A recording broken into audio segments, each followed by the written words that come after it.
Is it working?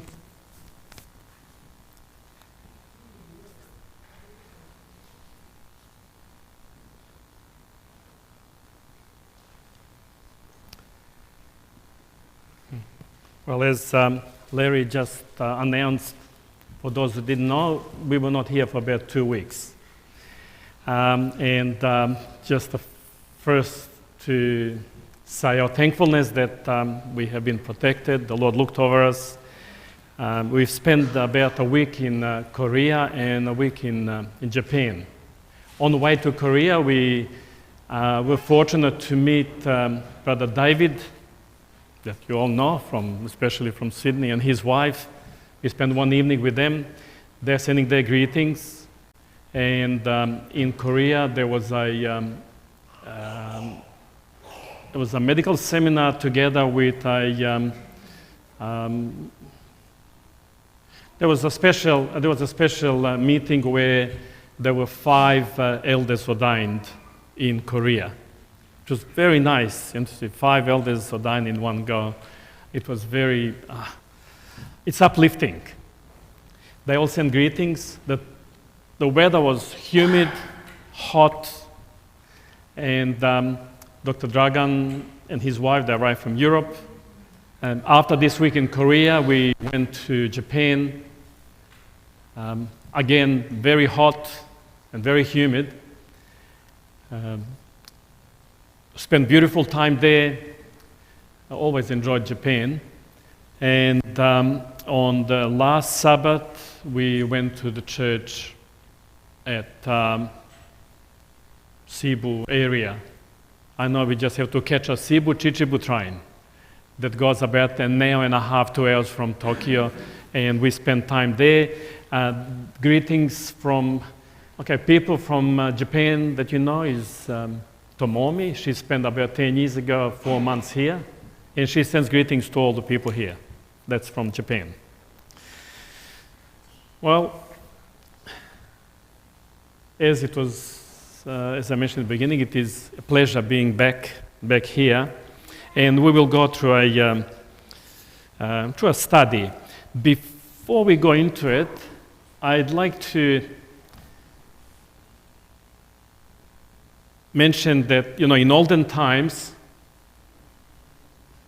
things were measured with different measurements. Like today, children, when you ask, how far is the school where you go to? What would you say? How far is from your home? How far is your school, approximately? Is it in minutes or kilometers? 10 minutes, 15 minutes? It's not a trick question. Just when somebody says, how tall are you? You would say, what? 147 centimeters? Something like that. Or what do you weigh?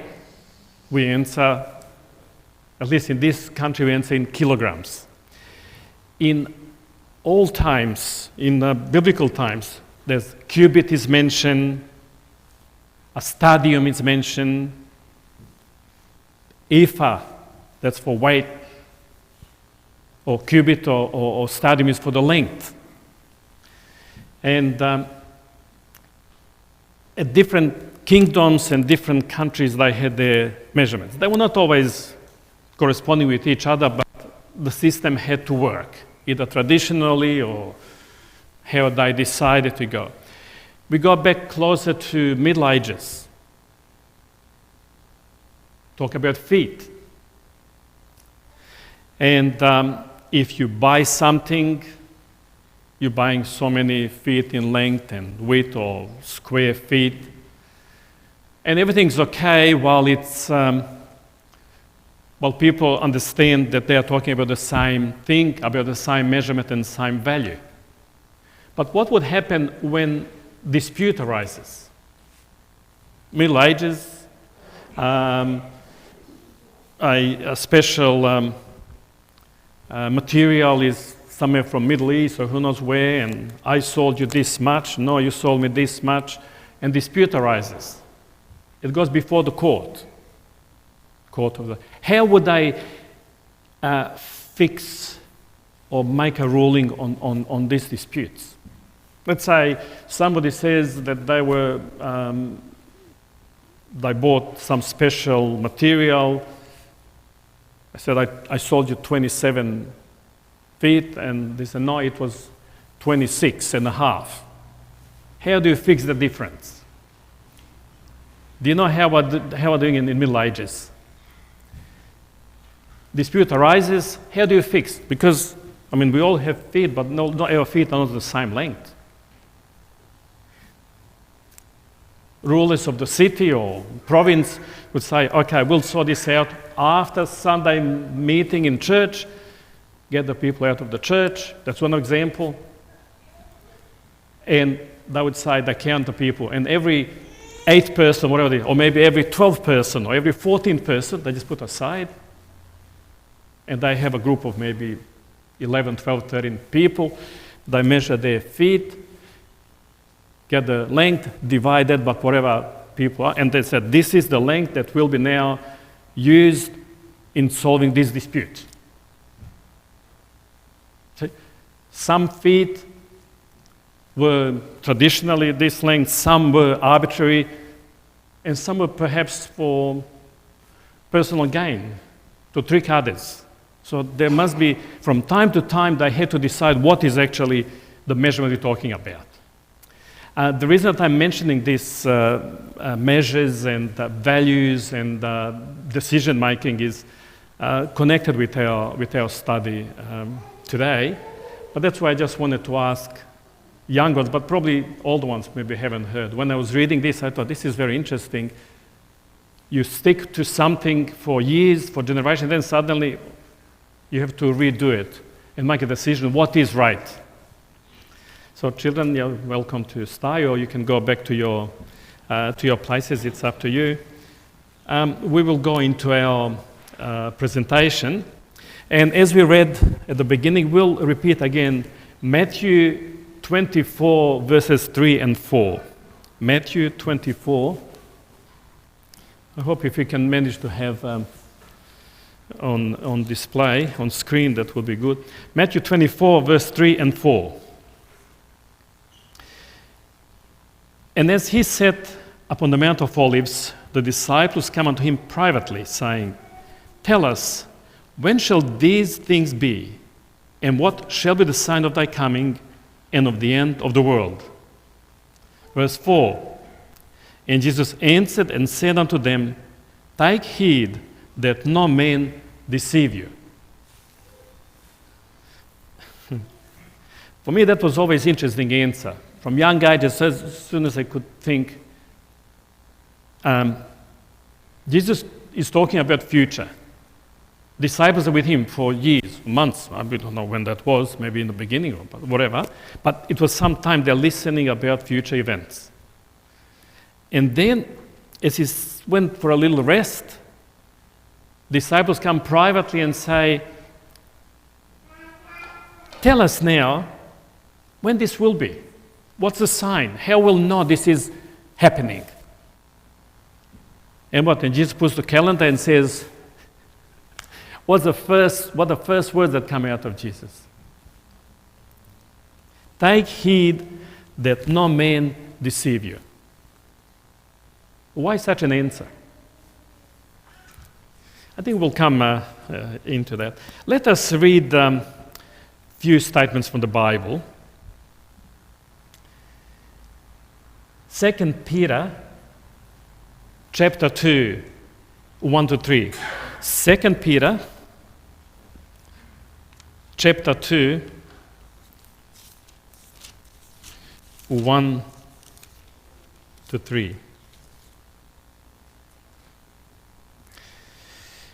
But there were false prophets also among the people, even as there shall be false teachers among you, who privately shall bring in damnable heresies, even denying the Lord that bought them, and bring upon themselves swift destruction. And many shall follow their pernicious ways, by reason of whom the way of truth shall be evil spoken of. And through covetousness shall they with vain words make merchandise of you, whose judgment now of a long time linketh not, and their damnation slumbereth not. Some of the first few statements we read are quite cutting, and they might seem very too deep to the point of being negative. But it says in here, there were false prophets among you, and they were prepared for a long time to do this work. So it says, many of you might even follow this. Let us read also Acts 20, book of Acts, chapter 20, verse 29 and 30.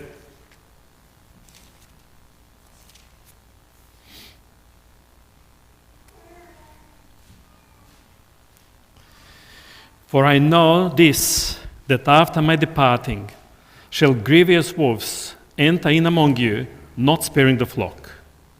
Also of your own selves shall men arise, speaking perverse things, to draw away disciples after them.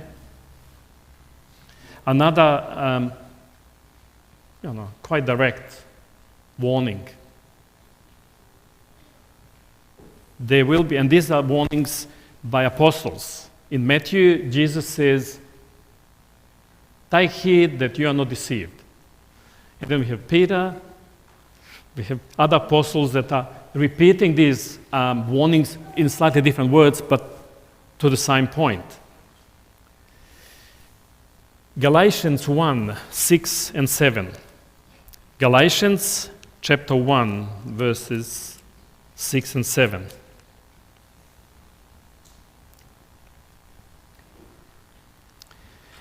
I marvel that ye are so soon removed from him that called you into the grace of Christ unto another gospel, which is not another, but there be some that trouble you and would pervert the gospel of Christ.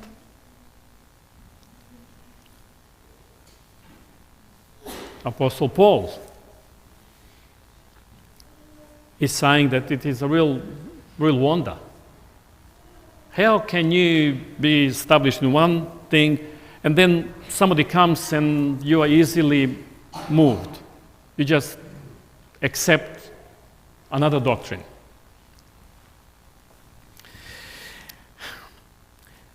Who has heard about Nostradamus? Nostradamus. Who was Nostradamus? I just like to. There's just a little 1.5 paragraph historical item.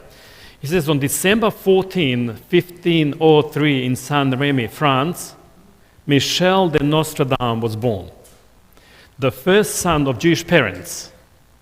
Forced by the Inquisition to convert to Catholicism, would become a skilled physician, but would gain renown during his lifetime and beyond as a seer of the future.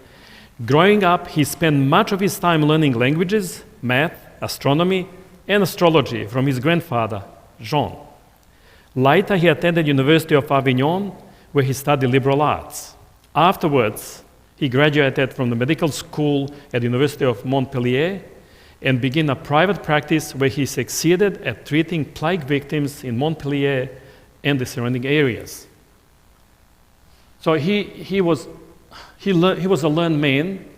He became a physician, and he became quite known and popular because he was more successful than others in treating plagues. It's amazing and it's terrible in Middle Ages that the plague would come into town and just wipe the whole town. Village, there's no more village. That was amazing. So this man is gaining name for himself. He was married in 1934, but it said tragically, the plague which he had been so successful in treating previously took the life of his wife and of his children. So he was distraught and also pursued by the Inquisition. He packed his bag and traveled throughout Italy and France for the next 6 years until he settled in again. And after a time, he became a royal physician to King Charles IX. However, what he became known was for his understanding of the future, and he has written many, what I call it here, a collection of centuries, a set of 100 quatrains, where he would pick a certain date and he said, this will happen, this will happen, this will happen. So we're talking about prophets and false prophets, warnings of false prophets. Have you seen, if you go sometimes to market or even walking on the street, and you have a shop, it says, come in and we'll tell you your future. There's a big ball, a magic ball, and you go in and tell what bothers you, and these magicians look in the ball and they tell you what you like to know. Even talk to the dearly departed ones from your family. Or somebody invites you and say, look, let me read your palm, to tell you what is waiting, what's in store for you.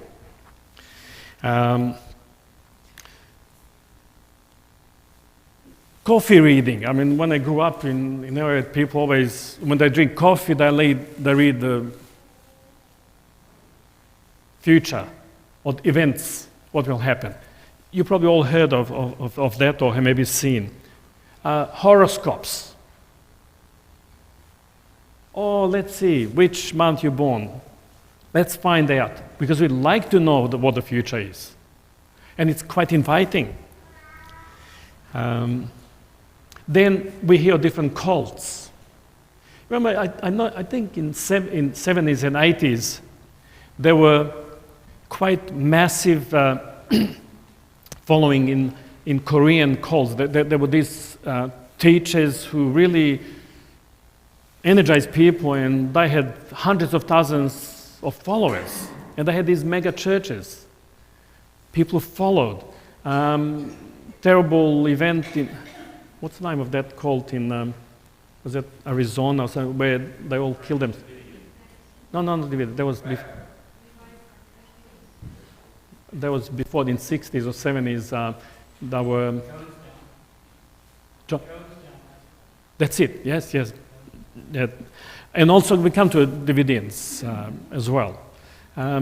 These people are, when you go to dividends, it's Christians. They are professed Christians, but then you have a theory that we will be persecuted. We have to be prepared for that, and let's arm ourselves and fight everybody else that is not believing as us.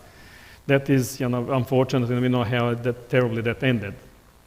So, when we mention this Nostradamus and astrology and cults, different cults, doomsday of Japan as well, and these people did terrible things years ago where they put a powder in a metro. A number of people died. Can we fall for these teachings? When you say, do we go and read palm? I mean, do we belong to cults? Or read some outrageous claims of people that see the future that you see it's not really happening. Is warning in the Bible against this? Is there warning? Yes, there is warning.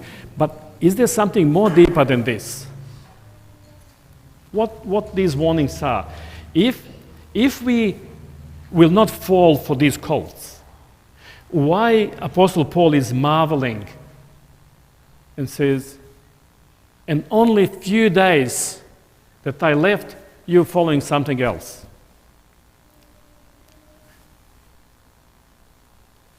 How that,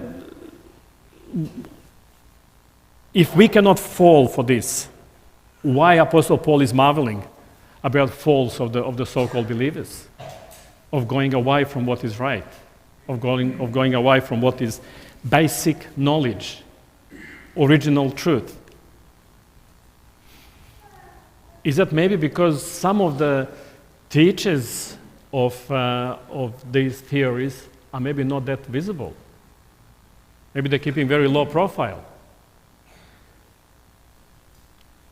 Maybe they're having good profile and we don't see anything else. I bet we read Colossians 1, but then verses 8 and 9. Sorry, Galatians. Galatians 1. Galatians 1.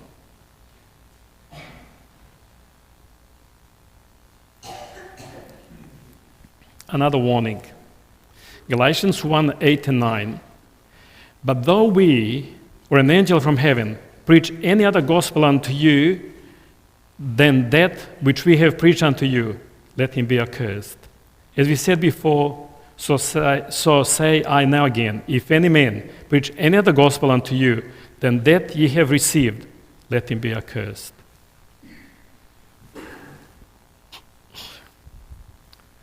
Apostle Paul is saying there will be somebody who will be preaching. Preaching where? Outside of the church or inside the church?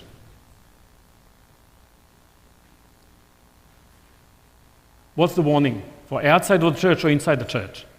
For inside the church. He says, some among you will stand up and give a theory you never heard before.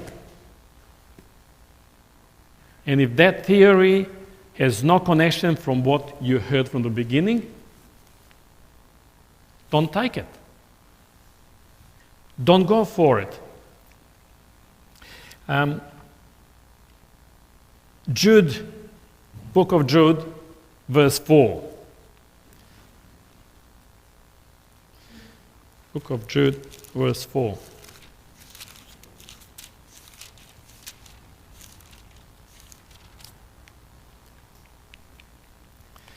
For there are certain men crept in unawares, who were before of old ordained to this condemnation, ungodly men, turning the grace of our God into lasciviousness, and denying the only Lord God and our Lord Jesus Christ. This was Matthew 7:15. Matthew chapter 7, verse 15.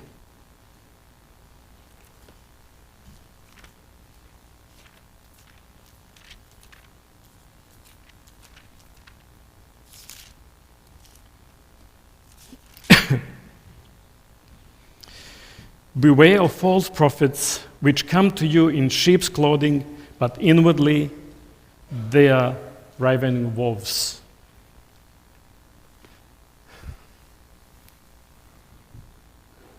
So, when Jesus said, take heed that no man deceive you,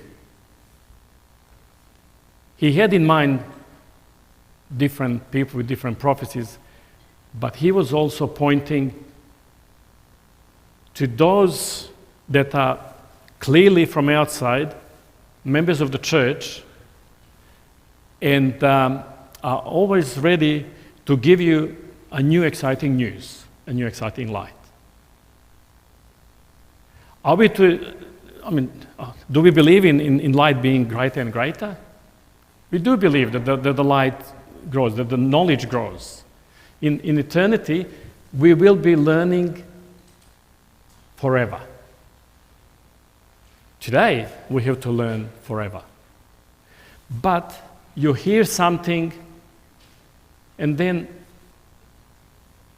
it just all seems to be making sense. And it's very nice to hear, and then we go for it, and we go for it. And then sometimes in our experience, we come to the stage where we say, well, is that really what it seems? And the warning is there because messengers of these new inventions and theories are not obvious enemies. Who came to Jesus to tempt him in the wilderness? Who did Jesus saw? Who did Jesus saw? an angel of light. He saw an angel of light. Son of God is facing an angel of light. How did Jesus pick him as a wrong messenger?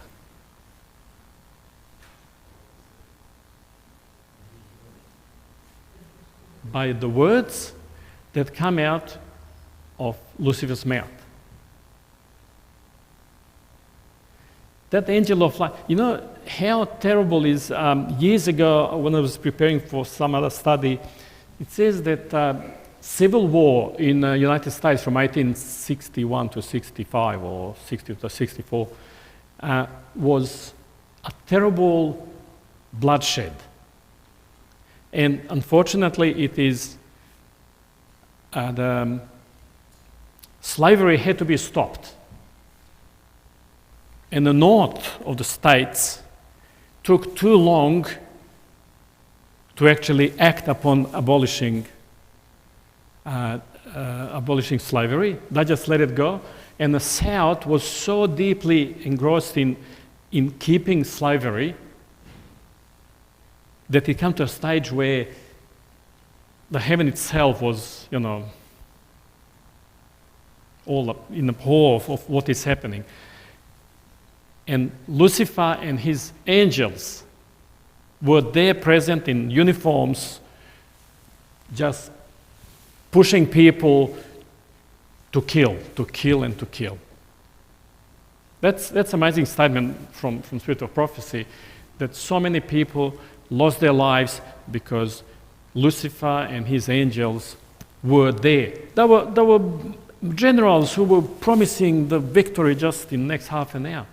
And people lost their lives. This is outside of the church. But inside the church, it says that angel of light also can work. Does this mean that we don't have a chance? No. We do have a chance. That's why we have warnings. We are also told that we're given some of the instructions. Let's read the 3 John verses 8 to 11.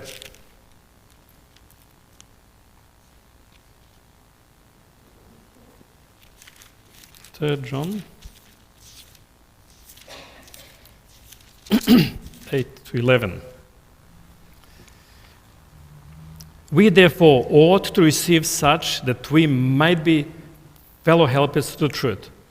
I wrote unto the church, but Diotrephes, who loved to have the preeminence among them, received us not. Wherefore, if he come, I will remember his deeds which he doeth, prating against us with malicious words, and not content therewith, neither doth he himself receive brethren, and forbiddeth them that would, and casted them out of the church. There's a warning. It says this is what's happening in one of the churches. There's another warning. Romans 16, 17 to 18. Romans 16, verses 17 and 19.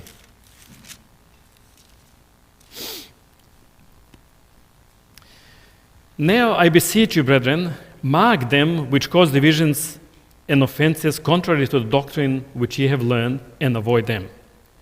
For they that are such serve not our Lord Jesus Christ, but their own belly, and by good words and fair speeches deceive the hearts of the simple.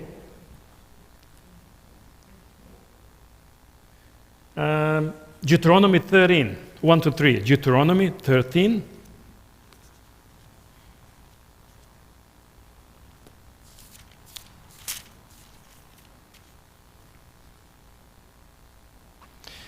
One to 3. If there arise among you a prophet or a dreamer of dreams, and giveth thee a sign or a wonder, and the sign or the wonder come to pass, whereof he spake unto thee, saying, Let us go after other gods which thou hast not known, and let us serve them. Thou shalt not hearken unto the words of that prophet, or that dream of dreams. For the Lord your God proveth you to know whether you love the Lord your God with all your heart and with all your soul. There's a message here that the Lord is proving us. And the Lord telling us to prove new theories and to prove teachers who come up with exciting new theory. It doesn't say do not hear people when they talk, but it says you prove. How do we prove? Do we go and say, because we are to test the fruits, we are to test the spirits, and we come across somebody that we don't agree with them, and we say, I don't talk to you anymore because you are not like me. Is that what it says? Is proving the spirits and prophets, would that be what is sometimes called, would be a call for the witch hunt? What is a call for witch hunt?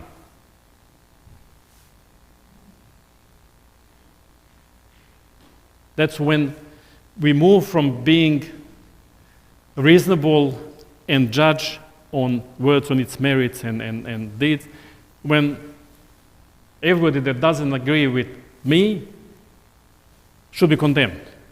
No mercy. Let the Lord do it with them, but I have no mercy for those. No, it is not that. It is still warning that we have to keep to that what is right.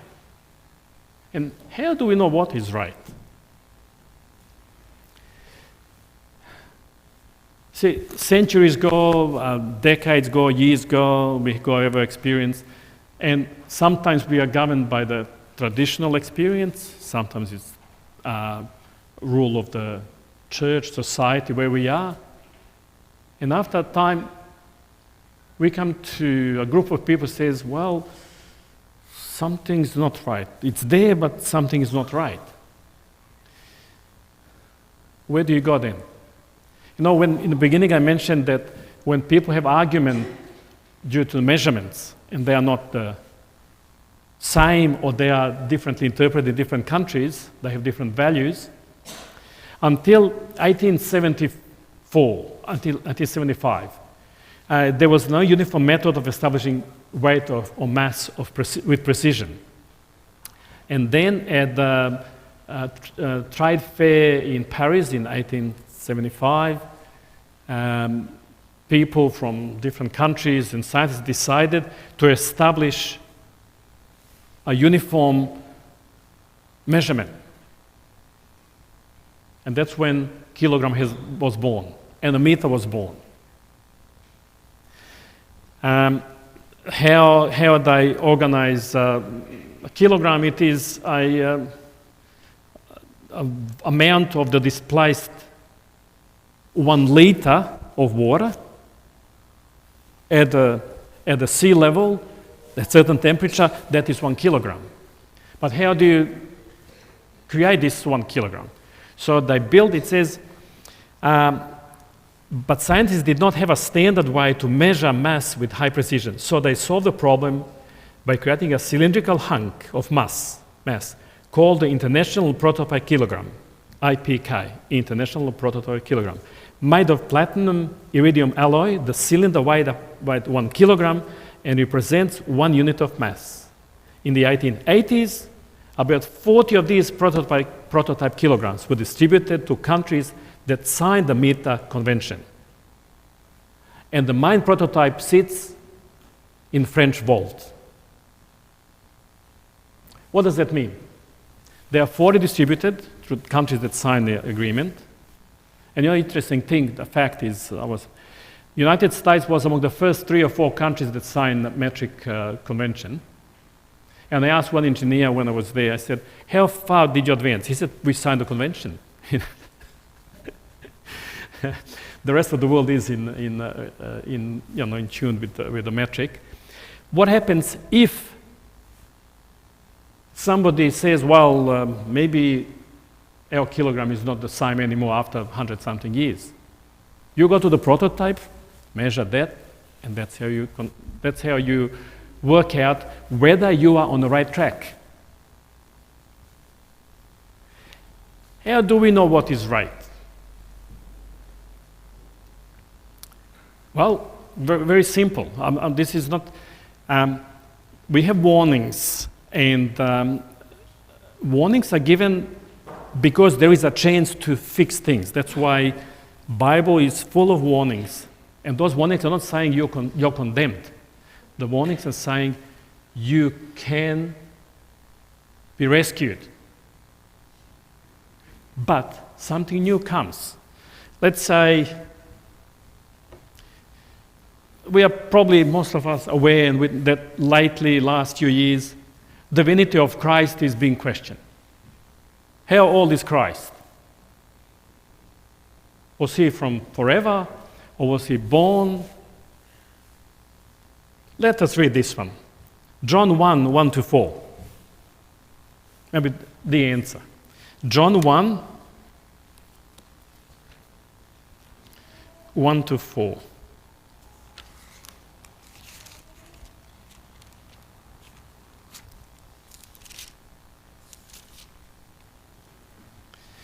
In the beginning was the Word, and the Word was with God, and the Word was God. The same was in the beginning with God. All things were made by Him, and without Him was not anything made that was made.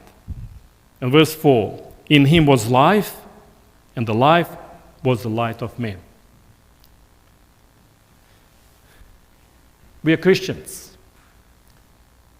As Christians, we believe Bible is the Word of God. And as we read these words, we believe these are the words of God transferred from divine via prophets, via dedicated men, and written as the real truth, original truth. So if somebody says,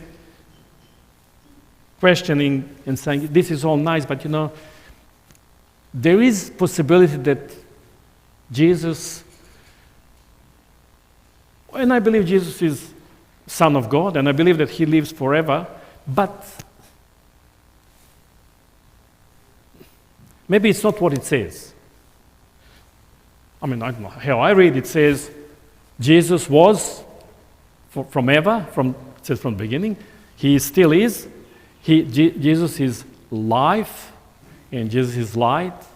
And when Jesus rose up, what did He say when He rose up from the dead? Who gave Him that power to rise up? We know Father called Him, but who gave Him power to be risen? So, how do you go against something that is original, that is in the vault? What is spiritual vault? You see, this kilogram that is made is sitting in French vault. What is a spiritual vault for the truth? That's the vault. We all have this vault. When Jesus coming, exact date. How many people come with exact date that Jesus will arrive? You remember at late 80s, even in Newtown, there was a group of, I don't know how many 100 people waiting. That evening, Jesus will come and take him away.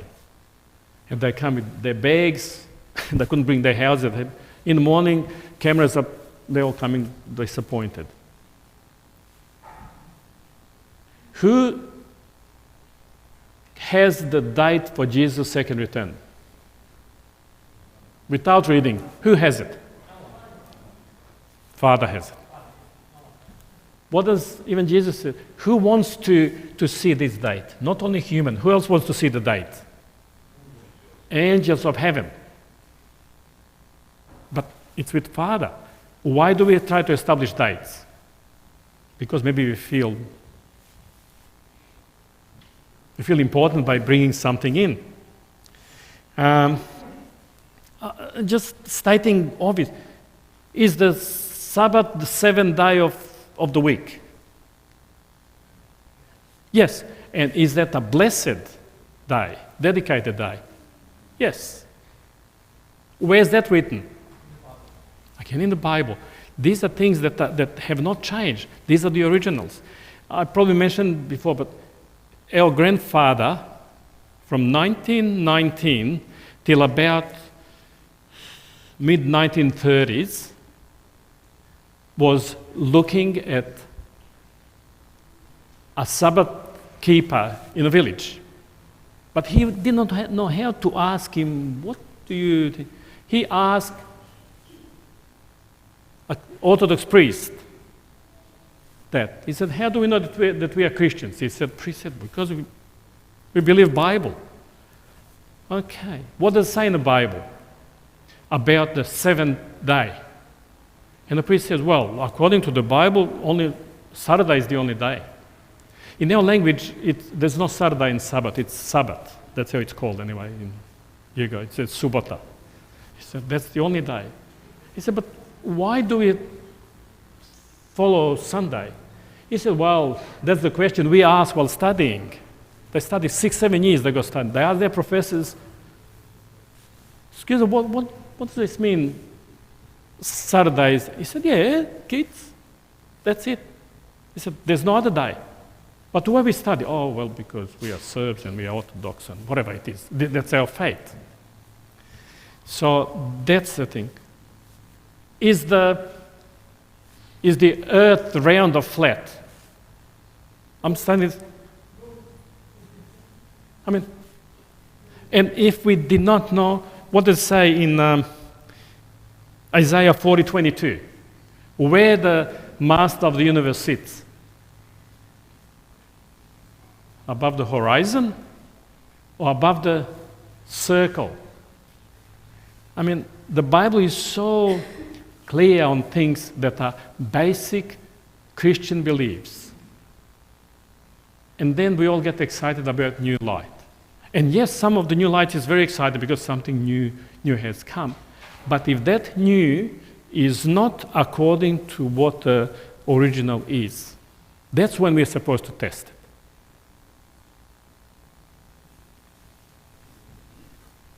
And the other one, is the religion deep or complicated? What do we say? Is religion very deep? Yeah. But is religion complicated? Real religion, human religion is very complicated.